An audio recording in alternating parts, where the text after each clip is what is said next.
This week on Jersey Matters, remembering the 9/11 attacks with Frank Siller, who turned the tragedy of losing his brother into a foundation to help the families of all who have died in the line of duty. Former North Arlington Police Chief Joe Zadroga remembers his son James, a New York City police officer who was the first to die as a result of breathing the toxic cloud of 9/11. And a solemn reminder that 750 people who died on 9/11 were from New Jersey.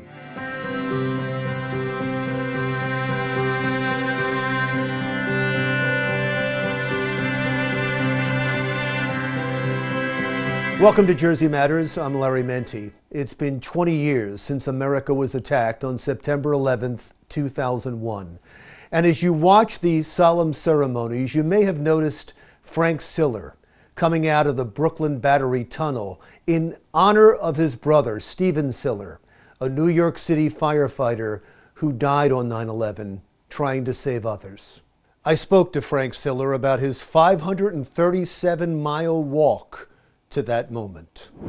Thank you, sir, for agreeing to do this. I want to get into Tunnels to Towers and the great work you've done and the walk you've been on. We have so much to talk about, but because it's this week, can you go back and talk about your memories of 9/11, 2001? Yeah, well, so that day, of course, everyone remembers, especially in the Northeast, that it was actually a perfect day. And my brother, Stephen, New York City firefighter, was just finished his night tour in Squad 1 in Brooklyn. And he was on his way home to play golf with my brother Russ, my brother George, and myself. The four brothers were going to have a nice day. We don't get that opportunity. We hadn't had that opportunity too often.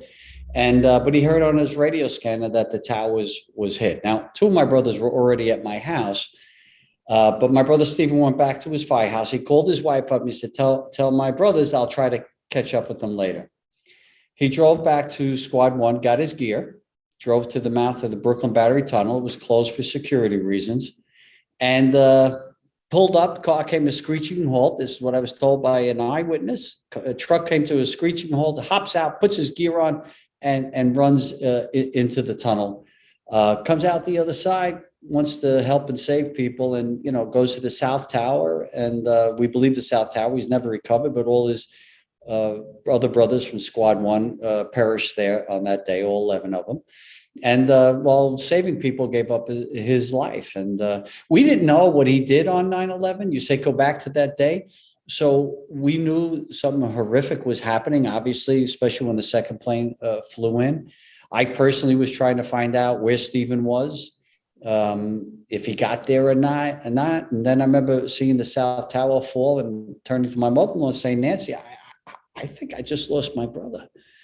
And but not knowing for sure, but knowing that like all these firefighters and cops, they're going to find a way to get there. And then later on the day, we were all at my house, my sisters, my brothers, and I got a call from a firefighter, Richie Obermeyer, lived actually a couple of doors away from my brother, and he said to me, Frank, Stephen's on the list of missing firefighters. And I said, thank you, Rich. I've been trying to call him all day. I've been asking him all over. Obviously, I haven't talked to him. And he goes, well, Frank, it's bad down here. I said, I could see it, Rich. I've been talking, like I said, I've been talking to other firefighters. He goes, no, Frank, it's bad. I said, I know, Rich. And he goes, no, Frank, nobody's coming home. And I had to walk in the other room and tell my siblings what he just said. And, we all were just overcome with grief.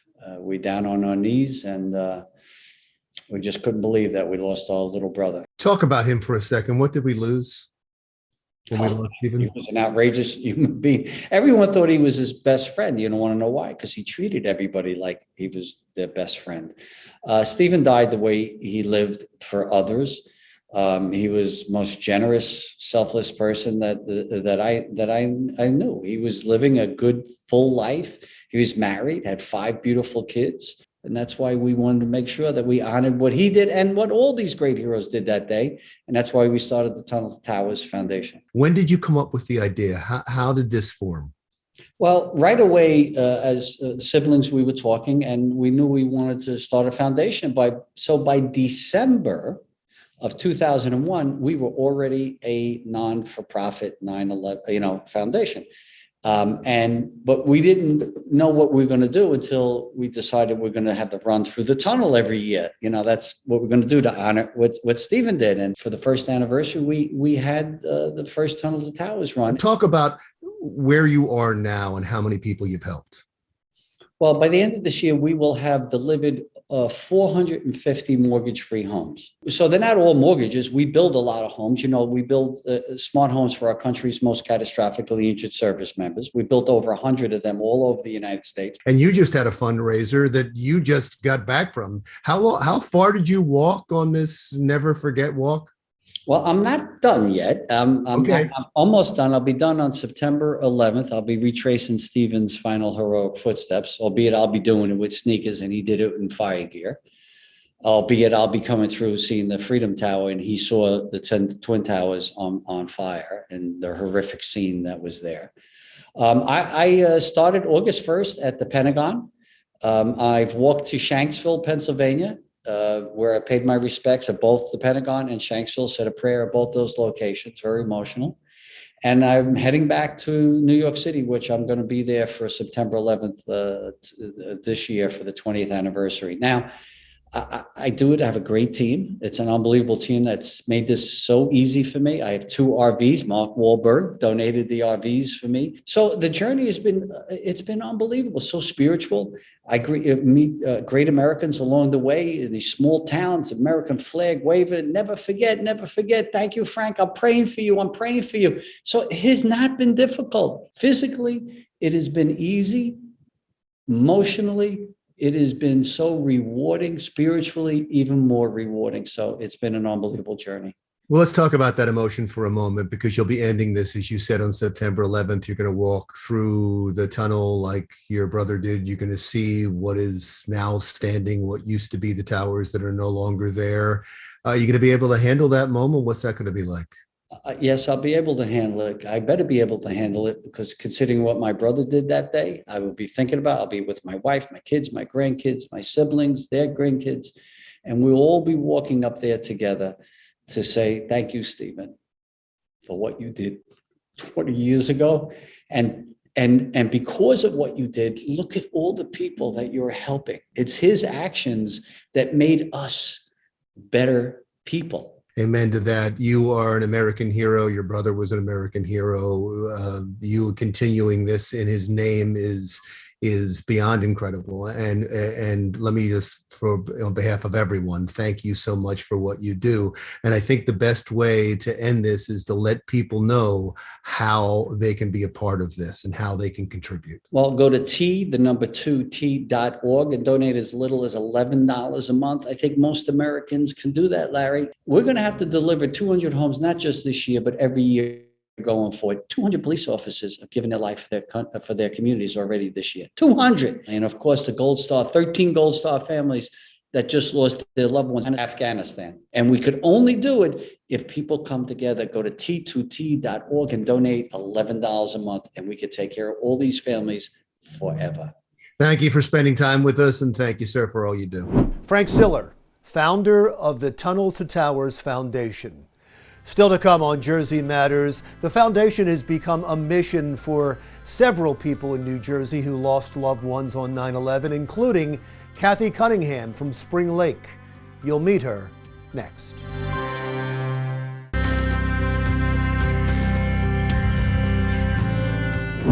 Welcome back to Jersey Matters. Hundreds of people in New Jersey lost loved ones when the towers came down in Lower Manhattan on September 11th, 2001, including Kathy Cunningham from Spring Lake, who made it her mission to honor her brother, Donald Robertson, through the Tunnel to Towers Foundation. Kathy, thanks so much for doing this today. I'm wondering, as we come up on any anniversary, but this one, which is 20 years, a momentous anniversary, how are you feeling? What goes through your head? Yeah, it is a momentous anniversary, as you said. But quite honestly, it's no different today this year as it was in years prior. It's always surreal, unreal that it happened to all of us, to our country. But every year we pick up and we move forward and we make the best of it. We're always grateful when it's September 12th and we wake up and the sun comes up and we can move forward. What is, though, hopeful is that 20 years later, we've taken such an awful day, horrific day, and turned it into something positive and hopeful by doing good deeds. You know, we live it every day. You know, it never goes away. We have that void for the last 20 years of my brother not being here and his children growing up and milestones happening, and it could take you down. And so what we choose to do is to turn it into something, like I said, that's bright. We always say there's brightness at the end of the day, that goodness overcomes evil. And so the best way for me is to turn that sadness into something good and positive and hopeful. We show people how resilient we are, not just me, but as a nation, as a country. In this corridor of New York, New Jersey, Connecticut, we lost so many souls. In the end, 2,977 souls were lost that day. And so, we keep their memory, my brother's memory, Stephen Siller's memory. All those lost that day will not be in vain. We will turn it into something good. And that's what I am blessed to be able to do with Team Shamrock in honor of my brother, Don Robertson, and with the Siller and the Tunnel to Towers Foundation. I know you've been asked this so many times, but we're coming up on the 20th anniversary. Can you tell us about how you found out and what your family went through in the days after 9/11? Oh my goodness. It was like it was yesterday, truly. And honestly, as September looms in on us, the weather, just the smell of everything brings you back to that time, how beautiful and crisp and clear it was. It was a Tuesday morning. And so I had taken that morning off to go to the hospital with a friend whose husband was having surgery. And I got up to Jersey Shore Medical Center and saw that there were tons of people outside crying. And I was like, what's going on?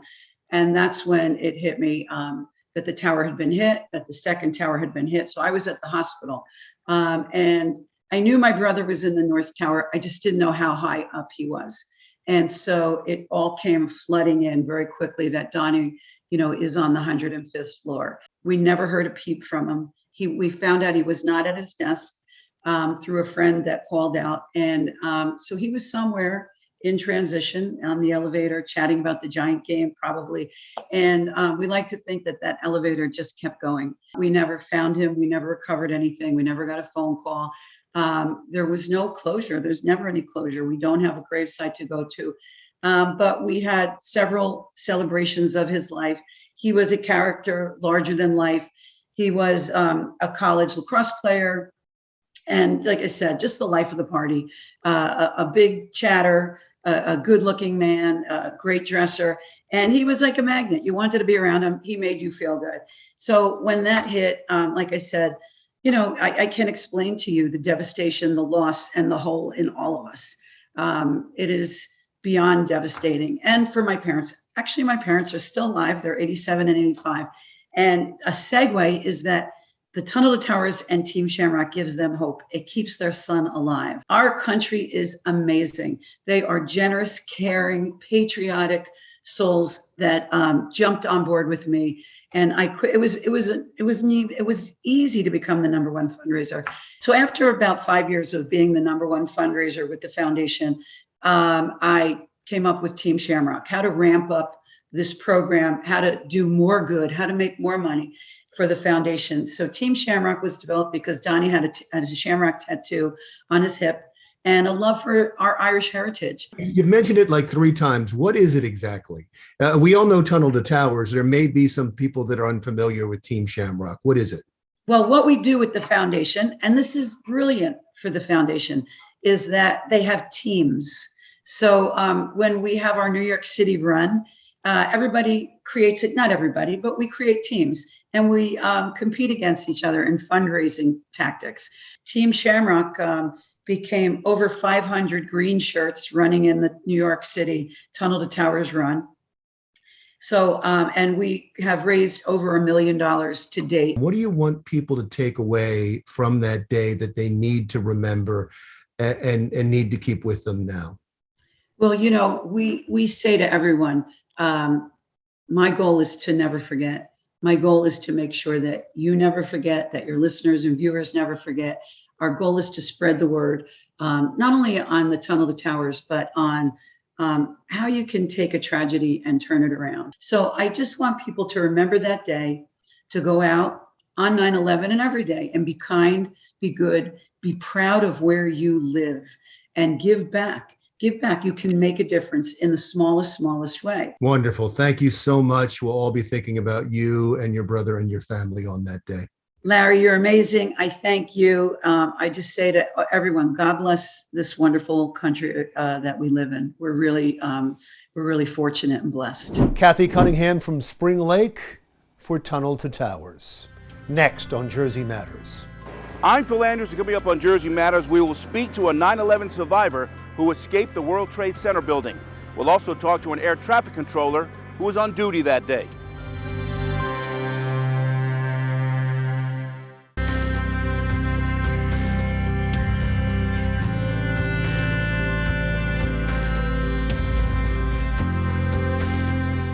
Welcome back to Jersey Matters. I'm Larry Menti. Today we remember the hundreds of people from New Jersey who lost their lives in the 9/11 attacks. As Jersey Matters' Phil Andrews reminds us, aside from New York, New Jersey suffered more loss of human life on that day than any other state. Phil. 750. That's how many New Jersey residents lost their lives the morning of 9/11 20 years ago this week, when terrorists attacked the World Trade Center. Fortunately, there were many others who survived. Lou Giacardo of Audubon was 35 years old the morning of the attacks and was working on the 87th floor of the South Tower when American Airlines Flight 11 slammed into the North Tower. I looked up, I saw the fireball from the plane go across the windows. We didn't know what it was. We just, as we got up, I went halfway down and I said to myself, whatever it is coming through the windows. And I thought at that point we were going to die, but I didn't get emotional because then it went away. So I was like, oh, okay. And we went up to the windows and you know how you press your head against something, look down. I remember seeing a fireball hit a building, bounce off.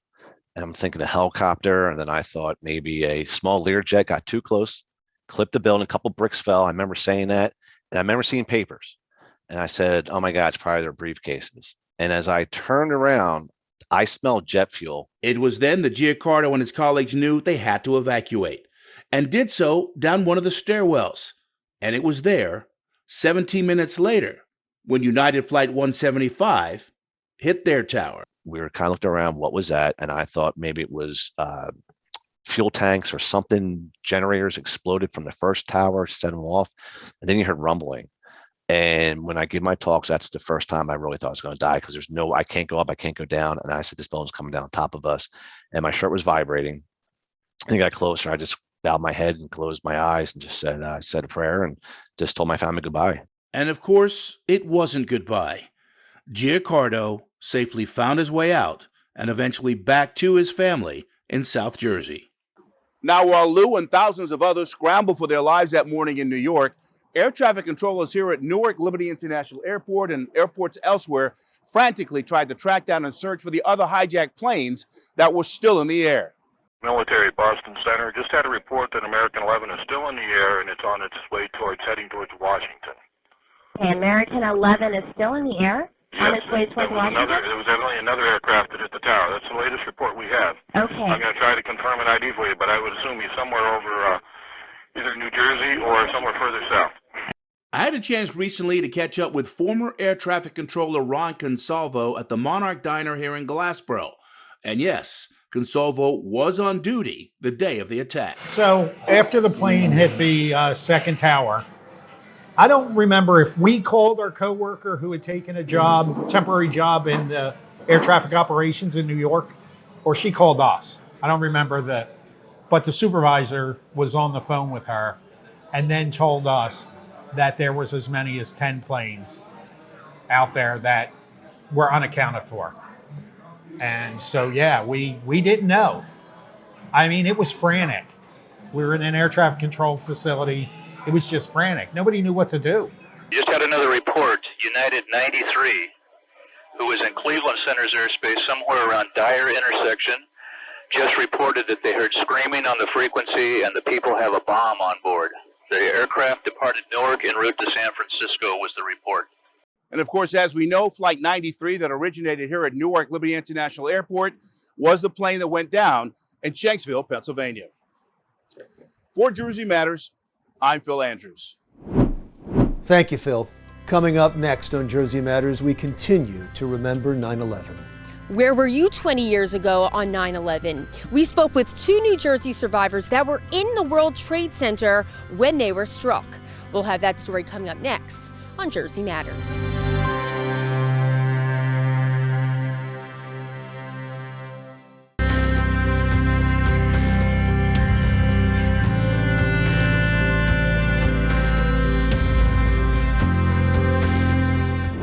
Welcome back. All of us were affected in some way by the attacks on September 11th, 2001.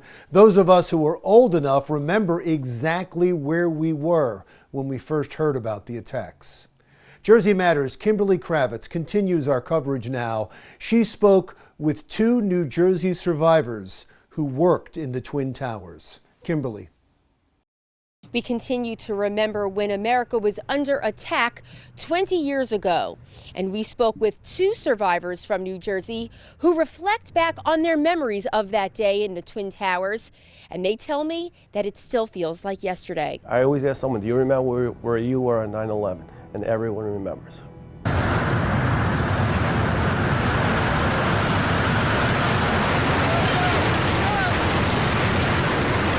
Vic Iesi worked on the 55th floor of the South Tower and remembers thinking back on that day, how will I ever make it out of here? So now all you hear is planes going back and forth up there, a lot of smokes, and the smell of hair and flesh. I don't want to get too graphic, but that's what it was. And people, I'm looking up, people holding hands and jumping. And that was just amazing. I don't know, do you burn to death or do you jump? So I said, this is how I'm going to die. I'm going to die in this, with no one I know. George Namath, another survivor who came to work at World Trade, has horrific moments from that day etched into his memory. You're seeing people jumping out of the building, and they were jumping out in pairs. You could see that there were a couple people still tied into their airplane seats that had literally, thrown out of the plane as it came apart. Now you knew it was something bigger, and they're dead on top of the roof. Namath was in the World Trade Center bombings back in '93, and just months before 9/11, he had a double pneumonia, and he still wonders how his health is impacted from the soot and smoke. So I'm seeing this dust cloud coming toward us, and the building coming down, and I'm like, if that dust cloud hits me and I breathe some of that in, I'm done. I'm done. Both Vic and George alike have perspective of what the World Trade Center looked like from inside. They actually remember the evacuation starting off orderly. Remember in grade school you'd have fire drills and stuff, and you're told to just be calm and leave. All of that stuff kind of came back. That's when the announcement came on, please stay in your seats, your building is secure. We said, hell no, we're gonna leave, we're getting out of here. One of the things that was really interesting was all the people in that stair gun, all that exhaled air, the stairs got wet from all the perspiration. The other thing that was, as people going down, firemen were coming up, so you saw their faces. Will Sheehan of Bayonne was in the 1st Naval Academy class after 9/11 and served in Iraq. In a time of national crisis, he ran toward leadership, while so many Americans withdrew. I was fortunate enough to serve with men and women who were actual heroes, who went to the far corners of the globe to fight the world's evil, not because they hated what was in front of them, but because they loved what was behind them. And his thoughts right now in regards to Afghanistan. There's nothing like an amputated spirit. There is no prosthetic for that. And so I think a lot of veterans right now who served over in Afghanistan and even in Iraq are questioning, was it worth it? And that's a burden that they shouldn't have to shoulder. And the fact that they're still U.S. citizens and allies that have helped us over in Afghanistan, remaining in that country, is a dereliction of duty in my opinion. And even after all these years later, surviving such a tragic day, You don't know how to feel. You think you're supposed to feel happy that you're alive, or are you supposed to feel extremely sad that you lost a lot of friends? the more and more people we speak to say that it is important now more than ever to join together as a nation so that way we never forget. Reporting for Jersey Matters, I'm Kimberly Kravitz.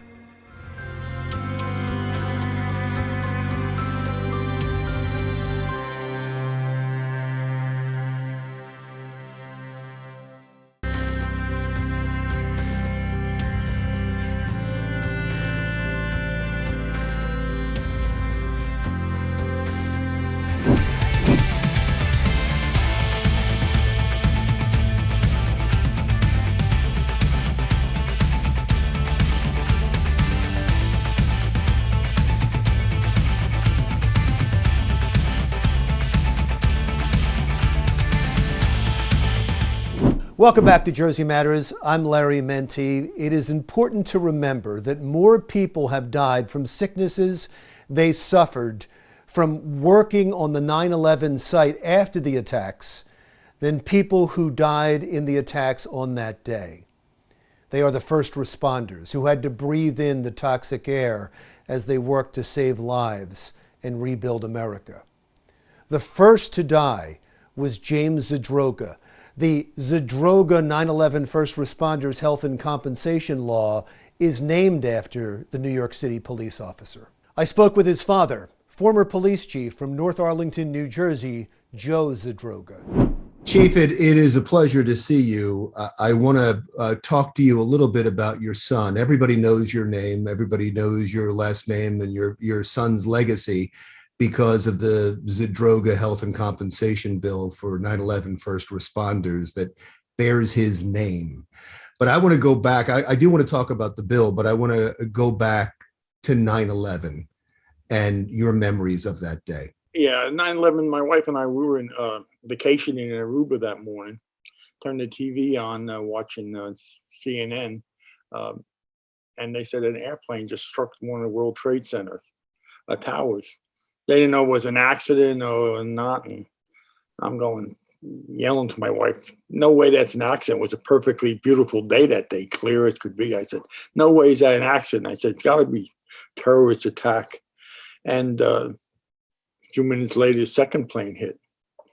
And at that point, we knew that Jimmy was going to respond there, because Jimmy was the type of person, no matter what, he would go to dangers to help other people. When we finally got home, we found out that Jimmy was at the site, and he worked there for approximately 3 weeks, 24/7, never leaving the site. The story goes is that he was driving on his way home. He had court that morning, and he was driving on his way home. He lived upstate New York, and he heard on the radio that the towers were struck. He knew right away that he was going to go back. He was only a mile or so from his house, so he figured he'd go home and change and go back. When he got there, his wife was just waking up, and she was 9 months pregnant at that time. And he told her what was going on, and she begged him not to go back. He said the hardest thing in his life to do was to go back that day.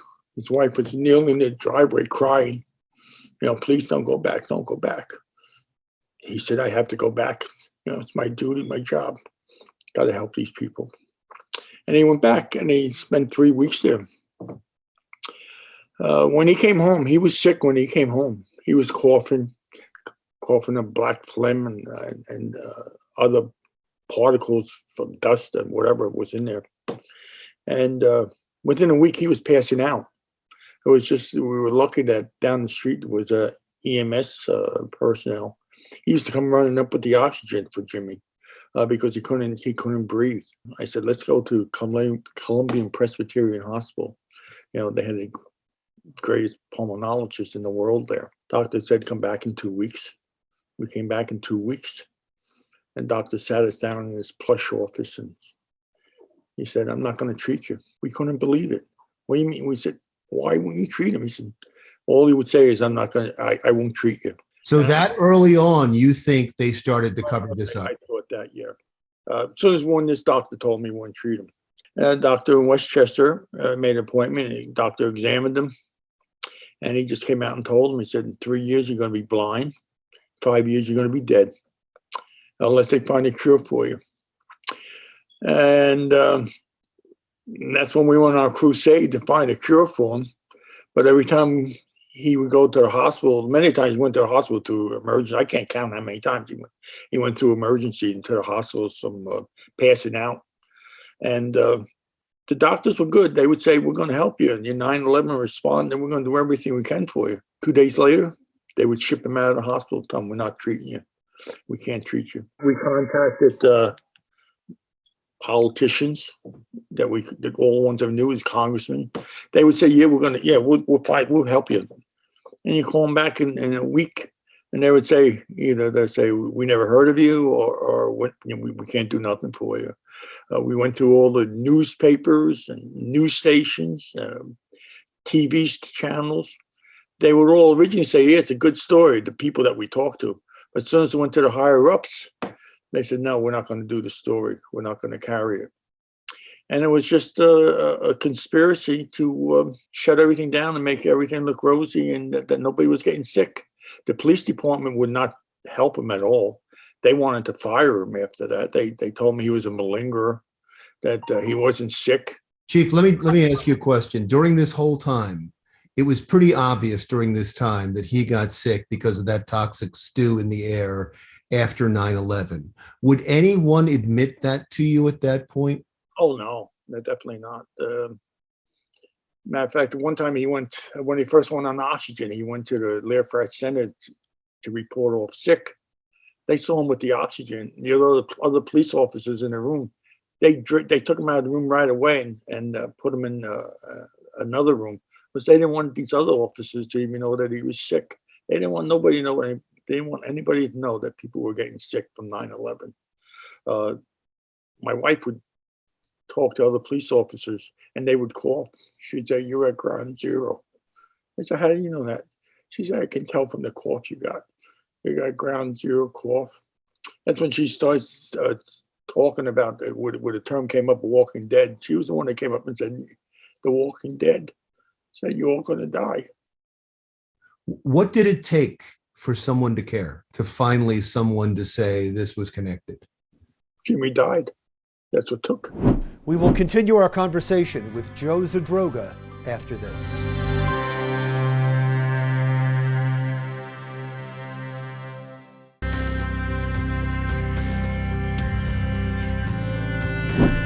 Welcome back. We continue our conversation with former North Arlington, New Jersey Police Chief Joe Zadroga, whose son James, an NYPD police officer, died after breathing in the air from the 9/11 attacks.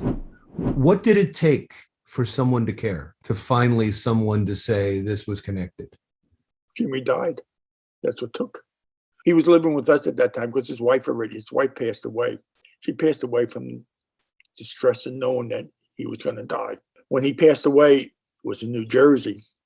The medical examiner in New Jersey obviously didn't get the message to hide everything, and no one told him, Dr. Baden. So Dr. Baden put on the death certificate, he died from 9/11, from the dust in his lungs and the dirt in his lungs. And that's what finally opened it up. Bloomberg came on the air and tried to squash it by saying, who's this doctor from New Jersey? He's probably some senile old doctor. We don't know what he's talking about. He actually said that on air. Wow.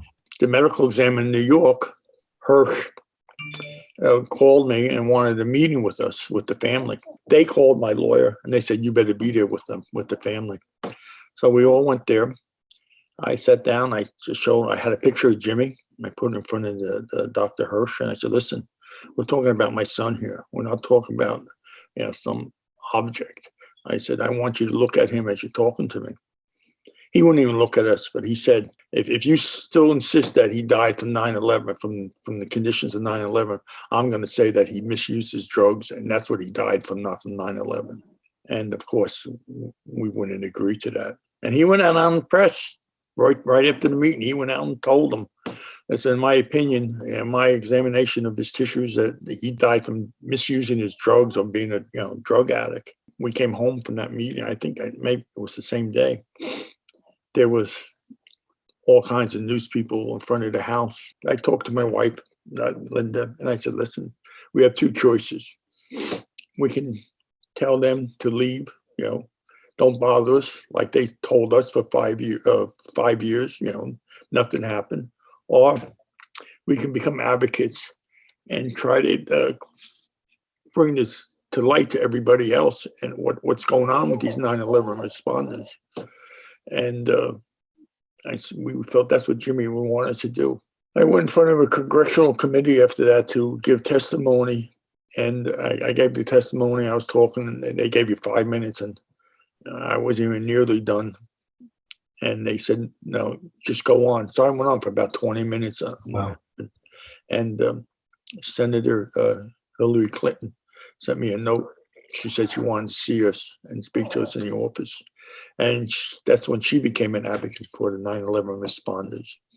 And she helped for Tyler Ann to get health benefits that she would have lost because of his death. And the DEA called me and they said, listen, it's going to pass for Jimmy, but it may take a little while longer, but we would like to get everybody else included in the police and fire department into this legislation to get coverage. And of course, we said yes, of course. That's what it was all about. And at that point, we got it for Jimmy and the firemen. Later on, months later, they also got it for the rest of the 9/11 responders. And that's when we started going to Washington, D.C. at that point to get legislation passed federally to take care of the responders. Right. First of all, I'm so sorry you went through all that. Your son obviously died a hero saving other people, and for anybody to question that had to be hell. Was there any vindication? Do you feel that there was any justice at this point because you got this passed and you helped so many other people? Well, yeah, we helped the other people. Yes, I mean that made us feel that we accomplished something. Jimmy's death accomplished something. I mean, thousands of people now to get medical coverage and care. And I always felt one thing that if he got treated, maybe he could have got a lung transplant. If they would admit that he was sick, and he might be alive today if he could have got a lung transplant. And fortunately, the day he passed was the day we were supposed to go to Pennsylvania, University of Pennsylvania, to see if he was a candidate for a lung transplant. And that was the day he passed away. And he, as I mentioned, he passed away in the middle of the night when he got up to get a bottle for his baby. I found him on the floor in the morning with the bottle in his hand. You've gone through 19 anniversaries of 9/11. We're coming up on the 20th. What do you go through on that day? What thoughts go through your head? Well, every anniversary is the same. It's tough. They say time heals. That's something that time doesn't heal. Every day you live it. Raising his daughter, she's 19 years old now, going to college. So you see it every day. Every time she has something going on, you say, he missed it. She missed it. I will be remembering your son, as will a lot of people. You helped save a lot of lives. There's many first responders. I think it's important that people realize that more people have died since 9/11 because of 9/11 related illnesses than died on that day. And they might still be in the dark if it wasn't for you and your son. So thank you. Yeah, and the best feeling I have is when somebody walks up and thanks us for the health care that they got. Former North Arlington Police Chief Joe Zadroga. Still to come on Jersey Matters. A new program is looking to help women and minority veterans pursue rewarding careers. More on that story next.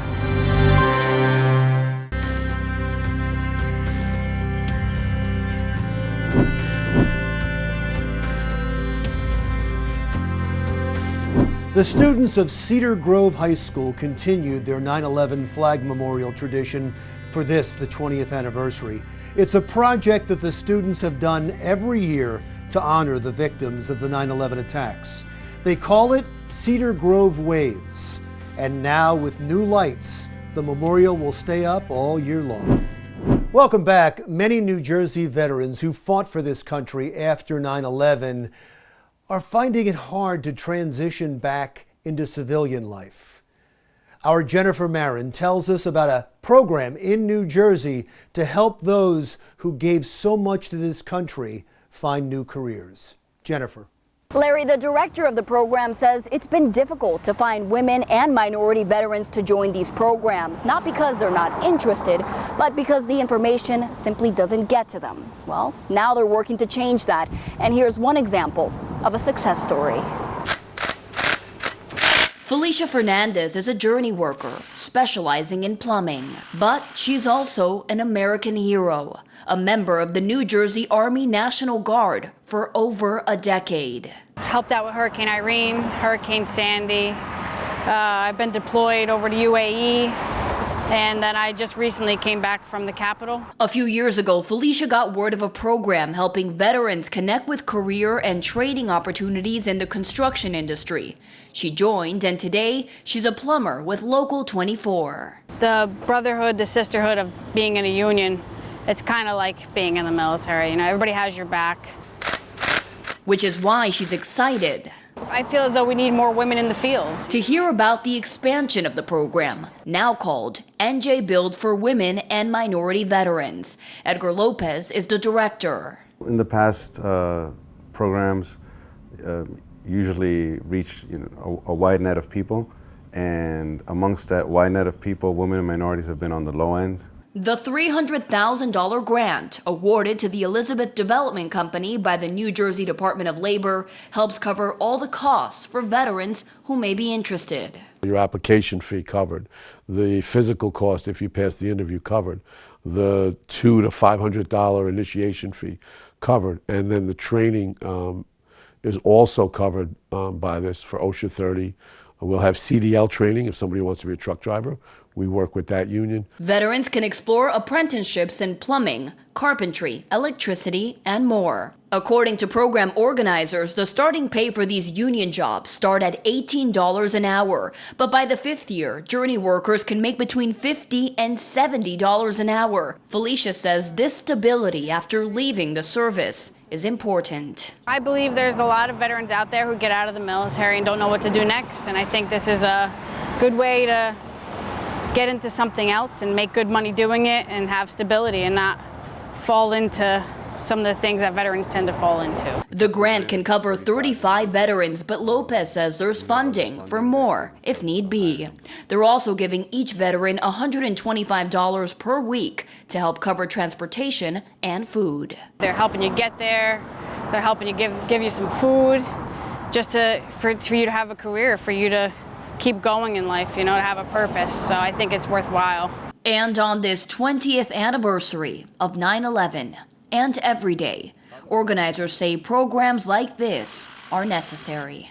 These people put their lives on the line for us. They put their lives on the line for other people. That's the least we can do. And they're often forgotten. Veterans who are interested in this program can find more information on our website, jerseymatters.com. The EDC will be working with the American Legion to make sure the program is accessible to as many veterans as possible. For now, reporting in Paramus for Jersey Matters, I'm Jennifer Marin. Thank you, Jennifer. My commentary is next.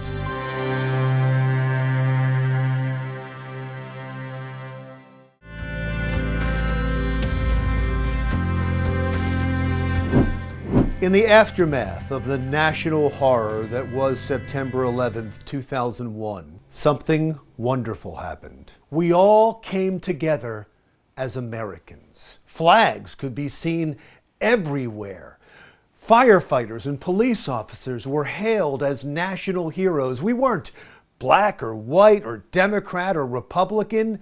We were Americans, united in purpose. That seems so long ago. It is now common to see Americans kneel or turn their backs on the American flag. Police officers have been vilified. We have devolved into political tribes that get a warped sense of purpose in viciously attacking each other simply because they disagree. And the sad truth is that this political tribalism that is ripping us apart has all been manipulated. Politicians and the media profit when we are angry, when we hate the other side. The battle of righteousness versus Satan. Yes, Satan. Because these leftists are evil. In a sea of hyperbole, facts and specifics are lost. Intellectual debate is lost, replaced by caricatures. This is CNN Tonight. I'm Don Lemon.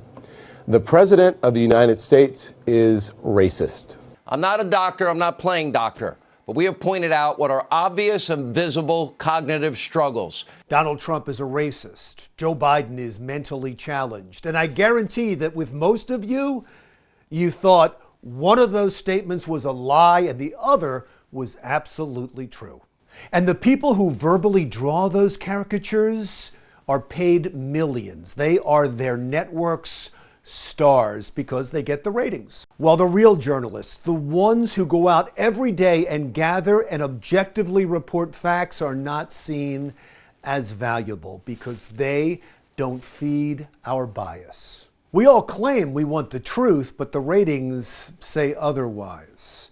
We seek out those who feed our bias and allow us to be comfortably close-minded. Truth isn't the only victim of political tribalism.